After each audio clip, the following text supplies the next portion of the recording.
Lorri, you can go ahead and introduce yourself as well.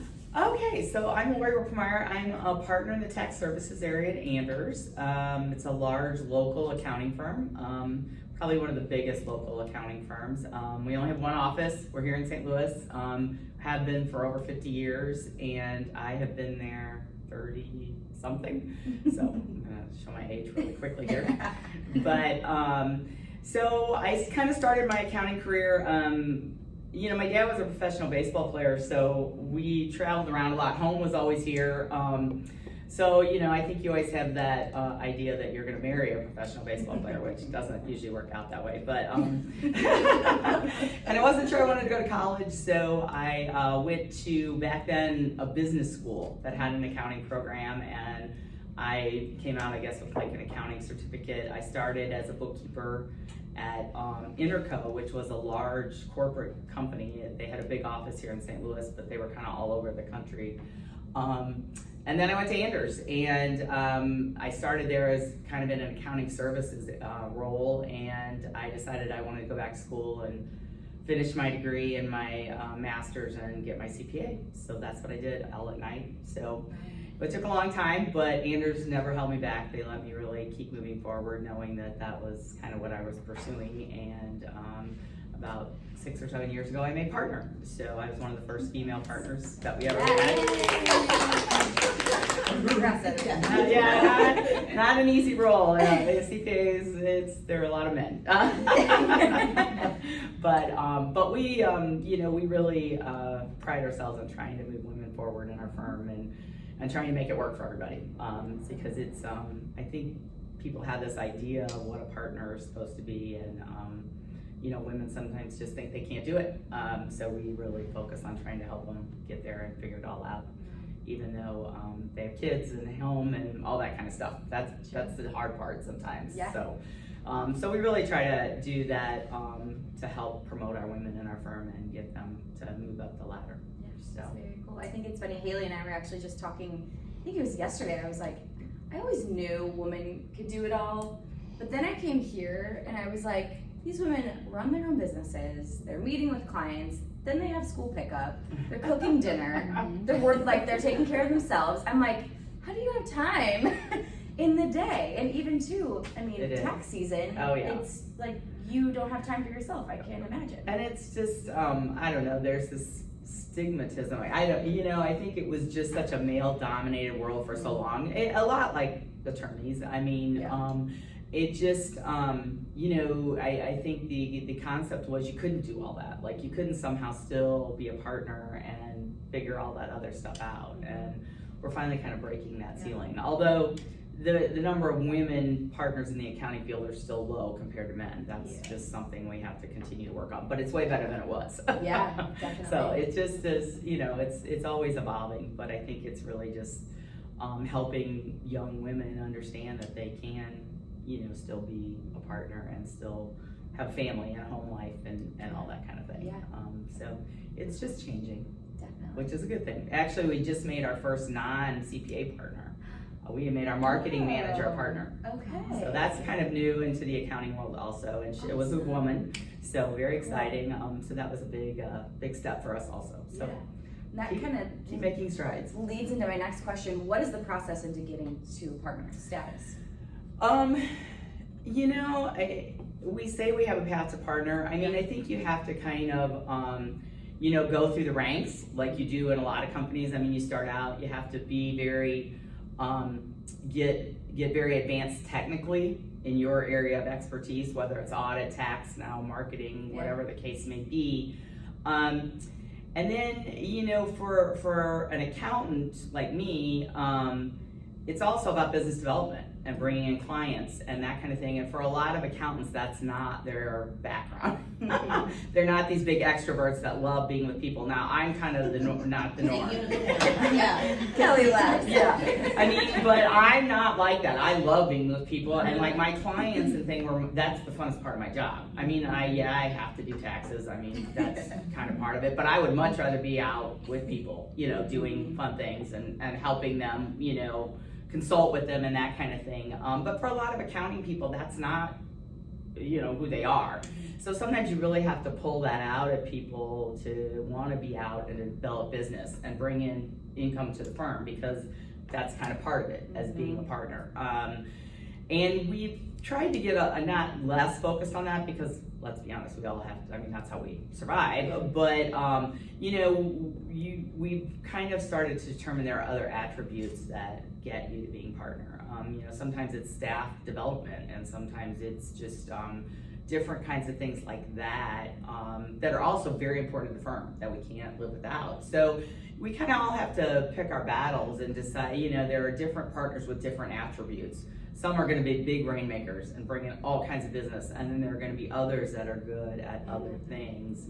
And there's a reason that we all need to be there. So I think it's changing. I think back, in the day, it was all about bringing business into the firm. That's, if you didn't have a book of business, you would never have been a partner at a CPA firm. And I think for women especially women who are, have children and households to take care of, the bringing in business was a little more difficult because it takes time. It's not an 8-hour-a-day job. You're going to be at networking events, you're going to be having lunch with attorneys and referral sources, so then that compacts your day of what else you need to get done. So it's complicated. Yeah. She's preaching. Yeah. We say that all the time. Michelle and I are always talking about, we're out there and we've gotten all this business, but now we have to go and do the work. Yeah. So then that's why I'm here at 7 o'clock at night doing what I should have been doing all day. But, so that's really difficult though, and that's really hard for women especially to balance. And I'm not just singling them out, but I think as our world is changing, it's hard for some men too. Their roles are changing at home, and everybody's got things they have to do. Men have to pick up kids and get home, and to allow their women or their wives to be out doing the kind of things that they were doing. So it's just an ever-changing world. But I think we're moving in the right direction, or I hope we are anyway. I think Anders is a good example of that. But it is still a male-dominated world, and it's just it's evolution, and it just takes a lot of time and energy. But I think like I said, the roles are kind of changing a little bit, and it's not all about business development anymore. Although that's still a big part of it for the CPA partners now. As I said, we're making some partners that are non-CPAs, so they have different roles. But it it just is, it's kind of deciding that's what you want to do. Not everybody wants to be a partner. That's not their goal. A lot of people like what they do. They like being very technical and very good at their jobs, and we need all those people. I can't do my job without them in the background. So it's really making a choice and determining whether being a partner is something that you really want to pursue, or if we can find you another way to be successful in our world, which there are, and we try to help those people be successful and feel like they're a very big part of the firm and play a very important part. So there's a lot of moving parts to it. Yeah, and it's ever evolving, like you said. It's always changing. I've been a partner for 6 or 7 years, and it's changed a lot since then. Wow. So, but all for the good, I think. We still have some struggles and some hurdles to get over, but we're working on it. Yeah. So very cool. Yes.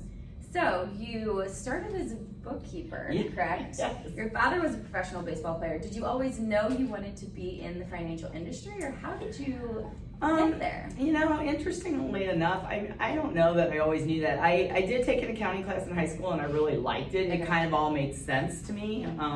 So I think when it came time to, like I said, I wasn't really sure I wanted to go to college when I got out of high school, so I thought maybe business college was a better way to go. I went to Hickey Business School. Yes. I went to Hickey Business School, and one of my best friends also went there, but she went for the secretarial program. I think we need more of those. I know, and that's kind of, I feel like, a thing of the past. I don't hear much about them anymore. Those are so good. Yes, and it was a great experience. We lived over here. We lived here in St. Louis together, and and plus they kind of had a program. That's kind of how I got my first job. They had a recruitment, I guess, program, or they had a way, they helped you find a job, I guess, if that's the right word. So yes, they had companies that had hired from them, and kind of were always looking for people, and that kind of thing. That's such a missed part of the industry now. It is. Not everybody wants to go to a 4-year college. No. Like, and pay $50,000 a year for, you're not sure Right. what, whereas that's more directed towards what you know. Right. I still don't know the what. Yeah. Right, And yes. for your college, your first 2 years are really just general Exactly. classes anyway. Exactly. So, like, the community college for much cheaper. Yeah. But, Right. You know, this is a missed thing, like plumbing and. Yeah. Well, right, and I, like I said, I kind of out of touch. I don't even know if there is like a school like that There anymore. used to be, no, not like Hickey. Yeah, and Hickey had such a great Stanford Brown was reputation. like a knockoff Yes, of that. yes, it was. It was like Hickey, yeah. Yeah, Hickey had such a great reputation, It did, yeah. and it was perfect for me at the time. Mhm. I mean, it was kind of, but as I kind of grew into, and at Interco, I kind of stayed in that position. I did move to a staff accounting position at Interco before I left, then when I went to Anders and kind of saw, I guess, the possibilities, if that's the right word, that kind of, I decided if I really, if I wanted to keep moving up, I was gonna have to be a CPA, to be working a CPA firm like that. Although back in that time, which was a long time ago, accounting services was a very big part of CPA firms because so many businesses didn't have a computer on every desk. I mean, they were still doing so much of their work manually. So the only way they could get like financial statements and that kind of thing was to hire an outside firm to kind of compile that data for them and produce something for them. Because if you weren't a large company, you didn't have a big computer, a big mainframe computer that kind of did all that for you. So it was just, at that time, but that was the fun of it there even because everything was different. I worked on a lot of different clients. I worked on a lot of different things. So it was never the same every day, which was kind of fun for me. That's what I enjoyed. And getting to kind of know the client and kind of their needs and being able to work with them. And that was kind of the fun of it for me. So, but yeah, so things have evolved quite a bit, since back then. But we still today have what we call business accounting services, and they do lots of things for smaller businesses and clients. Kind of, we even have like an outsourced accounting group that will do all your accounting for you. It's kind of like they're the accounting department in the background. Yeah. Because a lot of people would rather pay $30,000 for that than $60,000 for someone to be in their office every minute of every day if they don't need that. And we kind of have that part-time CFO service also that can kind of give you that extra help, but not somebody that you have to pay to be there every single day. And that's becoming more and more popular all the time. We're seeing more and more people kind of heading that route depending on, on their company and what they're doing and that kind of thing. So, Wow. yeah. That's so cool. There's so much that I still need to learn. Delegate that. Okay. Yes. I learn something new every day, so I feel like I learn something new every day. Yeah. Well, now we can get into the fun part of the conversation, taxes. As we're all heading into filing out. Yeah, we're all leaving now. Yes, exactly. And I think too, it's a good time of year to talk about this leading into the end of the year and getting ready for taxes, whether they're personal or for your business. So, first question: why can taxes technically be good? So why can taxes be good? Yeah, whenever you say that to someone, they're like, you're crazy. Yeah. Like, if I say, it'd be better to pay the tax now, they're like, you've got to be crazy. Right. Well, tax planning and paying taxes is really, I think it's not about just what's going on right at this minute and right at this time. It's much more about planning and looking at years, not just what's going on today. Because planning helps you determine what your financial goals are and how do we get there. And sometimes that means paying a little tax now, maybe because it will benefit us down the road. Maybe we know we don't know. We think the tax rates are gonna go up. So does it make sense to maybe take a bonus this year instead of next year, and pay a little less tax? Does it mean maybe selling one of your assets because capital gains supposedly are going to increase? But maybe that doesn't achieve the goal though that we're trying to get to. So again, I think, paying taxes in certain situations and sometimes makes sense. And there's just a lot of variables that go on into that. And it's not always just about looking at what's happening right now and then. It's more about planning and where do I want to be? How do I get there? Does paying some tax in the meantime make sense? It's not always a terrible thing. I think people think paying tax is always terrible, but it usually means that you're doing financially pretty well if you're paying some tax. Now, do we want to do certain things to mitigate that? Of course, but I think, taxes are just a way of the world. I mean, that's how we fund our government and all kinds of things. But I just think it's more about planning and determining when maybe it makes sense to pay some tax and maybe when it doesn't, and just kind of mitigating what's going to happen in the future and trying to reach your financial goals and what that looks like. So when I think of taxes, I'm like, okay, I go and buy something and it's tax. I'm like, okay, well, this is going back to my community, right? Right. And that's my low level of thinking Right. on taxes, but Right. I don't know all of the high level stuff that goes into it, like you said, planning for it. So Right. speak a little more about like what you were planning for. Well, maybe it's for Probably retirement. different for everyone. Right, it is different for everyone. Yeah. Maybe it's for retirement. Maybe it's for a new business venture. Maybe it's for your kids' college education. There's just different things that people plan for in their lives, and working the taxes into it is just part of it. To piggyback on what you're saying, Uh-huh. like a lot of my, I'll ask, what are you planning for next year? Because a lot of they're small businesses. Right. So in that vein, I'm like, are you wanting to buy something next year? Because if you are, we need to do X, Y, Z. Right. Are you trying to qualify for a loan? Should you be showing more income? Right. Things like that. So Right. it can be like this level or Right. like you're saying. Yeah, really high level. And I think level. it's I think that's the important thing. I think people just don't always plan. They just kind of play in the moment. Right. And it's like whatever's happening now, Right. business is profitable, business is terrible, Right. whatever the case may be. And of course that all plays into it, but you have to look at the big picture. But It's- you're constantly guiding your clients into Absolutely. that thought Well, process. you hope or you Yeah. try. Yeah. I mean, Yeah. sometimes they don't always cooperate, Right. which isn't always great, and then somehow it's my fault. But I'm just like, okay, well, I tried to talk to you about this in December, but now it's February. It's a little late to do something about it.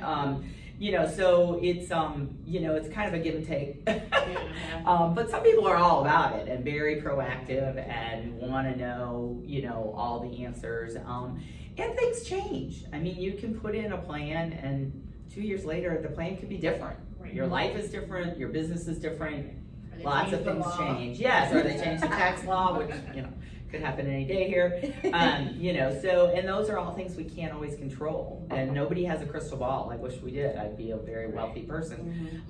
But we don't. So we all kind of have to change as things change in our environment, in the tax law, in what we're doing in our lives. And sometimes part of that is paying tax. And it's not always a terrible thing. It just kind of depends on the financial goal and where you're headed. And it's about looking at not just what's happening today, Right. but what's happening and what your goals are. And it's an ongoing process. You don't usually put a plan together and it ends today and you never look at it again. Right. That's, but that's most things in life. But the tax plan is kind of the same way because, like I said, if we all lived in a perfect world and we knew exactly what was going to happen the next 5 or 10 years, it'd be easy, but no one does. Right. Nobody predicted a pandemic, so, Yeah. Exactly. So, you just kind of have to adjust, and everybody's having to adjust. And, some people are still flourishing in this pandemic and others are not. Yeah. So it's, it's kind of, now it's time to sit back and talk again and decide what makes sense and what's most important to you and how we get there. Right. And I think a lot of it is planning, like you said. So how do you set your clients up for tax season? Are there any best practices that you try to hammer into their minds, even if they might not listen all the time? everybody hates tax season. I hate it. Everybody hates it. It's not like I say that after been doing it for 30 some odd years. I don't know. But I still do hate it. I mean, I get to April and I'm like, why am I doing this? I'm way too old for this. I'm actually thinking that right now. It's 10:15 deadline. It's Friday, and I'm like, and I was at the office still at 11 o'clock last night. I'm like, I am way too old for this. And someone else, and I have to give 2 years notice before I leave, and it sounds really good about now.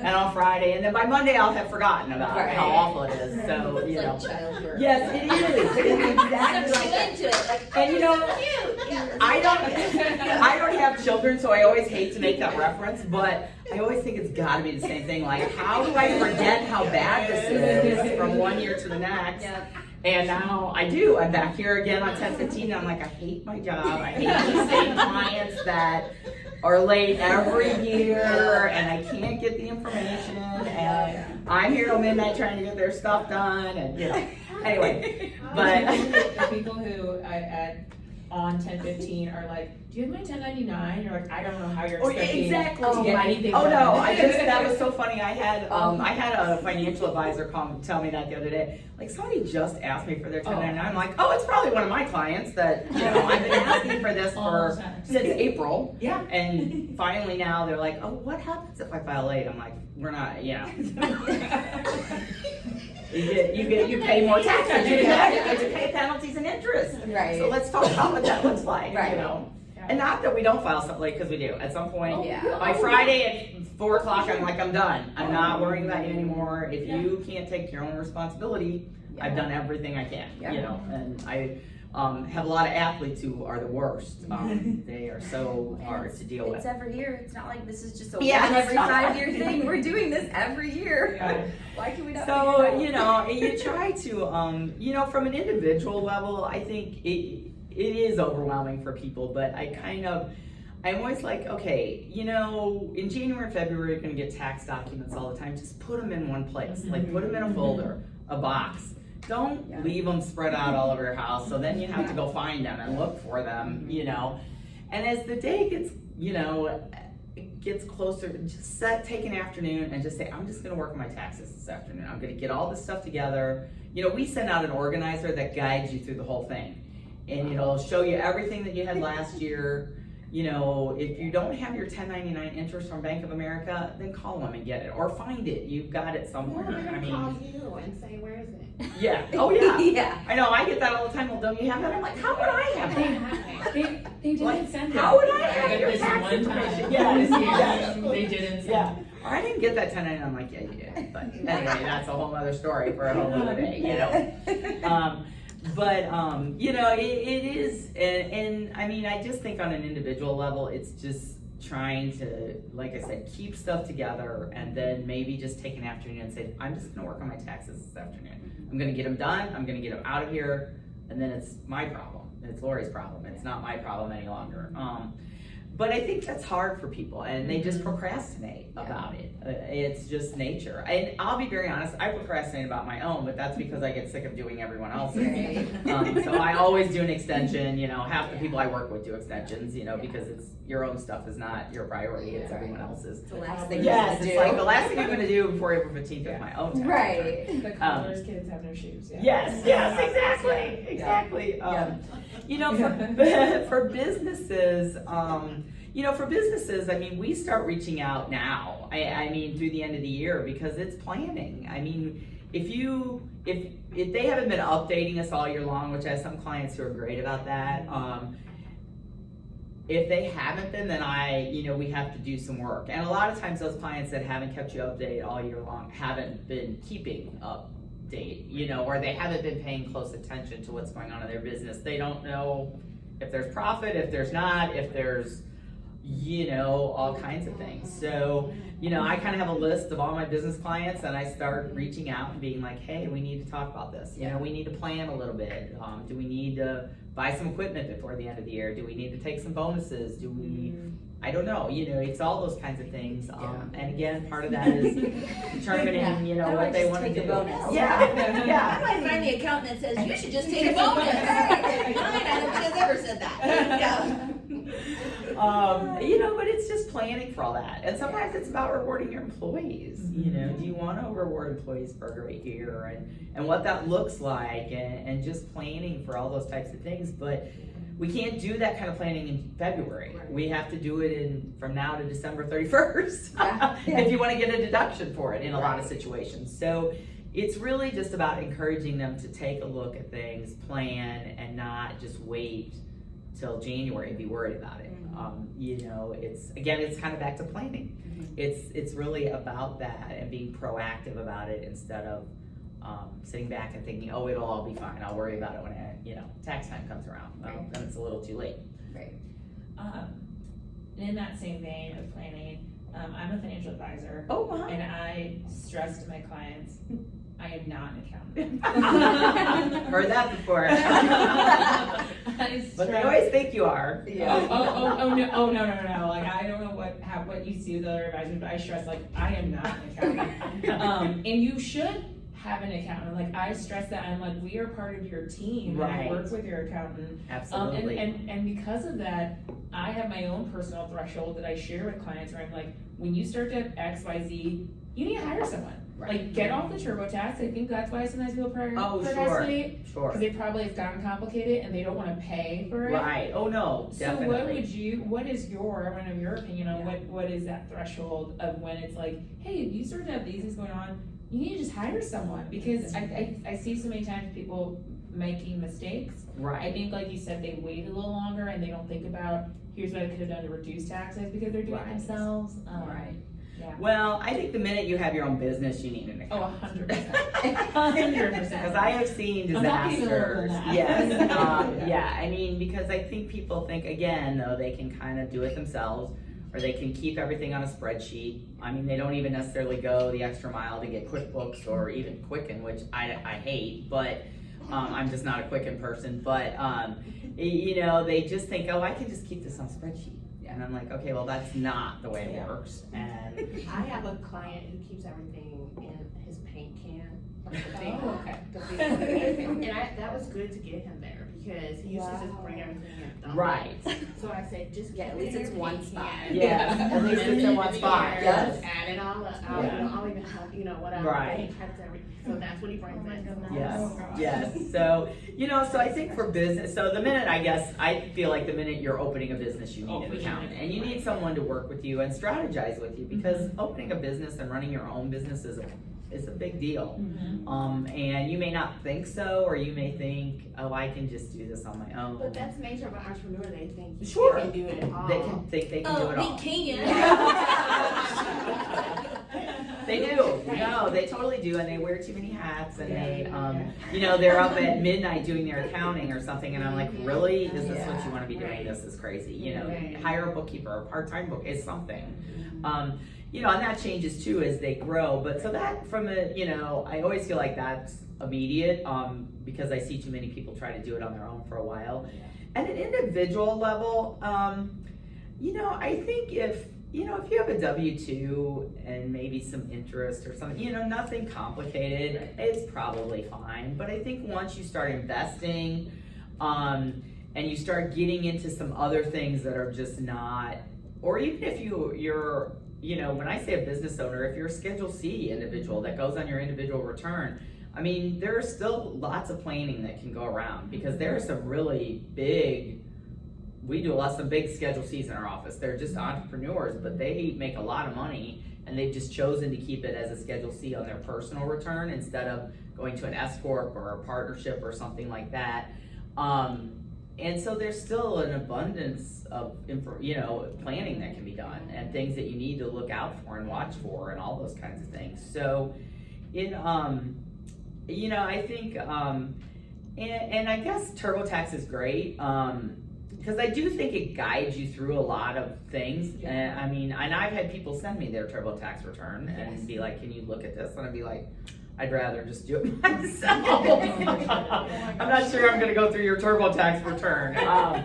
But some people, but again, you just don't know what you don't know. And maybe there's retirement planning that could be done, an IRA or something like that. And I don't know that TurboTax is gonna tell you anything like that.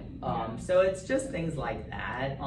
Because I feel like even if your taxes you feel are small, there's no reason not to go to an H&R Block or someone like that I think would at least recognize, hey, you could do an IRA, does that make sense for you this year, or something like that, just a little input, because I just think that there are things that are missed that could be tax savings, just because you don't know what you don't know. Like tuition or student loan interest or whatever the case may be.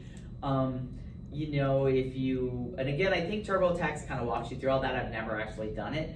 But I get the feeling it kind of does, but I think if you It don't. does, but they get so overwhelmed, people are so. Right, well, and when I get that from somebody, like somebody gave me one, it's like this big, I'm like, what is all that? And there's Because nothing it in it. tends to be like, I mean, not They print thinking. every page. It's all these schedules and stuff, I'm like, this Yes. means nothing, I don't even understand what all this means, you just killed a tree by Yeah. printing all this stuff out, because I don't even, Yes. it's bizarre to And me. they try to guide you, but Right. people get, Well, yeah. lost in the sauce. And if it's Do not, you I mean, if do you it's, use TurboTax? Sure do. Well, How did you know? you were nodding with such I'm like like, a that's been me. there. I just click through. yeah, and it's not, it's common, believe me. Oh yeah. But I think, and especially if that's what you use for a while, and now your life has changed, and maybe you own a business. I think you think, like you said, as an entrepreneur, you can just do this. Yeah. And I'm like, this is not how this is gonna work. And and you're not gonna get all the, it's not there to give you advice. It's Yeah. there to help you. And I think it does a pretty good job in situations. Mhm. But I think it's, so I feel like there's not always like a dollar threshold. Some Right, I people want to agree, say, yeah. oh, well, if I make this much, I need it. And I'm like, Yeah, that's no, not I- really what it's about. It's It's a about combo, what yeah. you're doing and what information you have, because you could make not much money but still have complications if you're running your own business, or if you have other things going on that you don't even think about. And a lot of times, like for financial advisors, and I think you guys probably try to do, sometimes we want to talk, we want to be part of that team, because maybe it makes sense to buy and sell some things, or before the end of the year, or to mitigate some taxes, or to pay some tax if that's what we think makes sense. Right. So I just think it is part of, that's kind of, I guess, what I preach is being part of the team. The financial advisor, the attorney, the accountant, I mean, we all need to work together, because we're trying to get to an ultimate goal, whether it's a retirement goal, whether it's, estate planning, whatever the case may be, we all kind of need to be on the same page, and what makes the most sense. And So- then TurboTax, also people usually use it because it's free and it's Yeah. not complicated. Right. You'll get there. Sure. Yeah. What do you think? 'Cause I have some case studies. Uh-oh. What do you think people should reasonably spend if you're going to H&R Block though? Well, that's a good question, Because because I've heard some my nested experience- mistakes that cost such that I'm like, you should have just gotten an accountant. yeah, and my experience, and when I see get a return from H&R Block, they're not cheap. I don't really know that for a fact, but like you to say this. I don't think when they're you cheap get for a the risk. somebody that is a new client, we always ask for the prior year tax return, Yeah. because that's and they'll give it to you, and it was like H&R Block, and I'm like, geez, they charge like $750 or $1,000 for this Like for return. like a W-2 I or one wanna- other. Yes, I and I had no Charge idea. 400, That's 500. why I Yeah. use TurboTax. And No, it's wrong. no. I don't go to H&R Block, but I have an accountant that does all of my stuff, and it is not $700. Right. Yeah. Well, see, I yeah, know. so I think it just depends. And, and I'm not gonna lie, Anders is a big firm, and we are definitely not the least expensive option in town. But I have some referrals that I use for smaller clients that maybe just aren't ready for Anders yet. And I just feel like H&R Block charges a lot for what they do. And that agree. didn't probably come out right. But I think there are other options where you have an in-person, someone you can talk to, that may be the same. I mean, and it kind of, again, just depends on the firm and the size, but there are lots of people out there that are pretty knowledgeable, and hopefully if they're in over their head, they know that, they would admit that and say, hey, we're gonna have to, get someone else involved that's has a little more experience in this area or something like that. Because even at a firm like Anders, I mean, if we don't have expertise in somebody, we pull in somebody that does. I mean, we have a big, association that we're part of, firms all over the country, and if something comes up and we don't have the expertise, we find somebody that does. I mean, you can't always know every single thing there is to know about tax law and about different situations and those kinds of things and different business aspects and but that's why we belong to those kind of associations, so that we do have the wherewithal to have people that can help us in certain situations that we're not maybe well versed in. That kind of thing. So it's, I don't know that there's a right or wrong answer, I guess, as to like when do you need an accountant, when do you I think it's you kind of have to figure that out a little bit as you go along, but I have also not heard great things about like the H&R Block world, and have heard better things about a smaller practice that it helps individuals, and you kind of have that one-on-one contact and a relationship with. You're going to go to H&R Block this year, and next year you're not probably going to see the same person. So they don't really know any more about your tax situation than what you show them or what they have in their computer, I guess. Where I think having an accountant or a financial advisor is a relationship. And they know you, and they get to know you, and they know what's going on kind of in your life and that kind of thing. I mean, sometimes I feel like I know more about my clients than anyone else, than they're even the spouse. I mean, I'm like, do you two talk to each other? I would get emails from one, I'd be like, okay, just talk to your husband about that. Do you not communicate? I mean, and I really don't want to be in the middle of it, but I will be. I just, but it's, every situation's a little bit different. And people are different, everybody has different personalities, and you just kind of have to adjust to that. And some people have some quirks. Yes. And I think that's something that I've learned here, especially too, and from your panel, Kristen, is you do need to have a relationship with your financial planner, with your advisor, with your accountant. Absolutely. I mean, I am a TurboTax user, and when I went through it, it was like, okay, here's a virtual call with the CPA. I'm like, I don't know this person. This person doesn't know me. At least you used TurboTax. Like I still ask my dad. I should be doing this alone. It's not appropriate anymore. But I'm still like that. Like I don't know what I'm doing. Right. Well, I did that too. Right here, you need to contact. Well, and I always get that too. Like, well, so and so told me. I'm like, well, so and so probably doesn't know what they're talking about. Right. So I mean, I get that a lot. Like, well, my friend said this, and I'm like, your friend doesn't know. Your friend, yes. Yes. What exactly does your friend do? Or why did my friend get money back and I don't? I'm like, oh my goodness, I can't go down this path with you. I mean, it's so complicated. It's not that easy. But it's always interesting. Oh my gosh, I'm sure. Well, we only have a couple minutes left. Oh we have gosh, so many questions to get through, which we're not going to get through all of them. It's totally fine.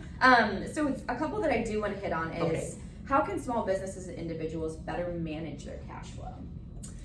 Well, I think, from a business perspective, managing cash flow, budgeting, always. I think that helps manage cash flow. I mean, I think just flying by the seat of your pants is, when you don't know kind of what's going on, big picture, so budgeting always helps. I think also, sometimes it's changing terms. Maybe your customers don't really have like 30 days to, if you don't have that relationship with your customers where you say in 30 days it needs to be paid, they're just paying whenever they feel like it. So maybe it's setting up terms or different terms, especially maybe with some clients who are bigger clients. Maybe they need to be pushed to pay more often, because if they haven't been, they're not going to. And that also goes true kind of for like vendors and people that you're paying. I mean, maybe you can change the terms with them. If they're expecting you to pay, in 10 days, maybe they'd be willing to let you pay in 30 days. Inventory is another thing, if you have inventory in your business, because that can be a very, it can take a lot of cash to keep inventory on hand. And maybe you're buying and you don't need to be buying as much. If you're buying, a lot of inventory because you're getting a deal from a vendor, a discount, then maybe it makes sense. But if not, maybe it doesn't. Maybe you don't need to have that much inventory on hand, which is using a lot of your cash until you can sell it, those kinds of things. So I think it can be a lot of different things. It's just kind of thinking about them and again, planning. and not just flying by the seat of your pants and saying, oh, you know, I'll worry about that later. I don't have cash now, but I don't know why. You know, that kind of thing. That is exactly. Yes. what I don't understand why I don't have cash. And I'm like, well, I wish I could tell you. Yeah, I get that call like, I don't have any money. I'm like, okay, I can't give you money, but I can help you figure out why. I have a quick question. Yeah. So, Anders, in the virtual world, do you do everything paper? Or are you putting returns out on servers? Or No, we do it a couple different ways. We have what we call a portal, like a safe send portal, where people can sign electronically, and that's all acceptable by the IRS. Are they still looking for a paper return? Some people, yes, and we're happy to send it to them. I mean, we're more than happy, even though they can access it through this portal for, I don't know how many years, a long time. That paper thing in your hand is still an obsession for some people. Even though we've gotten them to where they'll sign, they still are like, well, I want a paper copy for my records. I'm like, okay. Yeah. And we have another secure portal that we can do directly, that we can also send to people, and then they can sign a form and they have to get it back to us though. Right. Versus the safe send, which allows you just to sign everything electronically and submit. So we're doing both, and then there's some people that still want paper. Right. Not very many anymore. But they, you know, they still want, even if they're filing electronically, they still want the form to sign and a, you know, paper copy of their return. You're speaking and all about that. saving money now. I'm like my older clients want to. Oh, yes. Yes. And then my young, I don't even know half of my young. I've never Right, seen you them. do that, right. You know what I mean? Yes, I also have a lot of clients I've never, I usually try to meet everybody no matter where they are, but there's a handful that I've never met But in like person. the younger people, like, they're like, I don't know. Right, right. Do what you gotta do. Yeah. Yeah. And I have a group of clients that live in Cabo, Oh and my god. they definitely like. You I'm definitely like, need to visit them. yes, I actually have visited them. I love Cabo, so. Come to you. Yeah, so I have definitely visited them, but I'm like, we're not sending paper to Mexico. That's not happening. It's not. We're not going there. So it's, you know, it's electronic or nothing, and they're all fine with it. They, you Unless know. you paper handle. Well, yes, I said I can bring it to you, Yeah. but yeah, You pay but for my they- flight. yeah, exactly. Very But yeah, no, it is expensive, and we still, you know, as electronic as we are, the amount of paper we go through in our firm is just ungodly. I mean, we spend so much money on paper, I can't even tell you. But you know, but we are definitely moving in the right direction. But there's still people that want a paper copy, no matter how they sign. And then there's you know, there's just a lot of paper that goes through our office. Yes. That's my father. Yeah. He tells me to save every receipt I ever get. Oh yeah. I have it on my phone. I have everything Yeah. digitally. He's like, nope. I'm like, oh my god. What am I supposed to It's do with hard. all this? I know, it's hard. It is it's hard. Yeah. It is hard. It's just Yeah. a different world. Yes. But- Yeah. Well, we'll leave the floor open. Do you guys have any questions specifically to your business or maybe any pain points that you're having? I know the financial gals over here have been helping me out. I appreciate you coming and asking questions. I know, I love it. Yeah. Do we have any other questions for the last few minutes while Lori's Yeah, still who's with your us? dad? Ah. Oh, my dad is Lorri Rippelmeyer. Yeah. So he are you mean like because he was a professional baseball player? Oh, okay. Well, he's 88 now. So, Aw. but no, he he coached and played for a long time. Yeah. We were very fortunate. Home was always here, like I said, but we got to do a lot of fun stuff. Yeah, and so because of that, I work with a lot of athletes and I was entertainers. gonna say now it's kind of full Yes. circle. Yeah. And so does my brother, who is a financial advisor. He works with a lot of athletes, and we work with a lot of the same athletes. And but I think it's kind of our background in that. It's just we kind of get it. Yeah. They're just a different model of client, and I think because we kind of grew up that way, it was easier for us to, I guess, understand how Yeah. the world works and kind of what they deal with versus maybe somebody like you and me that you know, goes to work every day and gets a W-2 or whatever the case may be. And while they get a W-2, it's just a different world. So so I do have the fun of working with a lot of athletes and entertainers. So. Well, and I think that's important too. My brother played baseball in college. Oh, And so he always played summer ball, Yes. never really had a real job Right. until after college. So you don't know what to do with all of that money Right. when you're getting that. So Right. is there any kind of common practice that you put in place for the athletes or entertainers, or is Well, it kind of just, it's probably different It's for different for everyone? everyone, and it's an Yeah. education process. Yeah. I mean, you know, what you're seeing now in this crazy sports world that we live in, you know, these young athletes are signing out of college for millions of dollars, and they've never probably had anything before, and sometimes their families haven't had either, and it's really getting with a financial advisor and their agent, because their agents are the big part of the whole group, and just educating them and helping them understand that if you get a $5 million signing bonus, first of all, you're coming home with 2.5 because of taxes, and they don't even understand that. And the agent never tells them, and I'm like, you've got to be kidding me. Then I have to tell the kid this? You know, I'm like, you're not, you know better.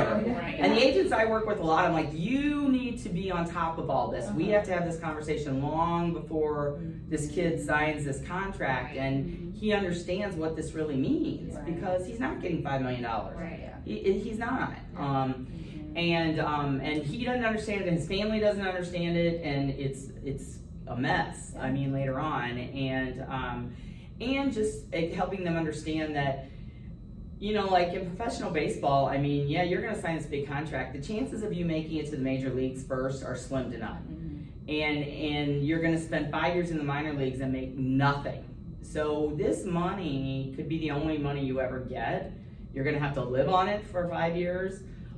So going out and buying your parents a house and you a house and a fancy car, and you're giving your uncle $100,000 to invest in some restaurant that's gonna tank, or some other crazy investment like, I want to invest in a golf course. I'm like, you've got to be kidding me. Really, you know, as long as you don't ever want to see it again, that's fine. I mean, I don't really care.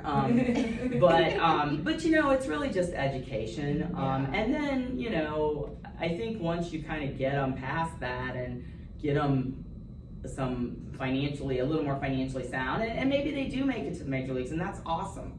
Then they're making money, and we can all plan and work. But that's the other thing, even if you do make it to pro football or the major leagues or the NHL, your career is not going to be forever. It's gonna, if you last 10 years, that's probably a long time for a professional athlete. And some of them never want to work again. So that money that you make in that period has to last a really long time. And understanding what that looks like and how you get there, that's why we need to be the team. You know, it has to be the financial advisor, the attorney, the accountant, and we all have to play into that so that we reach the ultimate goal. Because a lot of them, you know, just they want to quit and do their own thing and just run around and be crazy, and which is fine. But you know, it's not. There may be some consequences. Yeah, maybe some consequences down the road. So, so they're just, you know, they're unique in that, and entertainers are a lot the same way. Same things happen. So it's just really working with them and being part of their financial team and making sure that they make some smart decisions and just understand the consequences and what that looks like. I think a lot of W-2 individuals might have missed how an increase in the standard deduction has really changed if you're gonna itemize and break down. And one thing that I've gotten a lot of questions about still is, well, I'm working at home, they're W-2, but they're working at home, can I do the home office? And it's like, no, because of, Tax law change. Yeah. A couple years ago.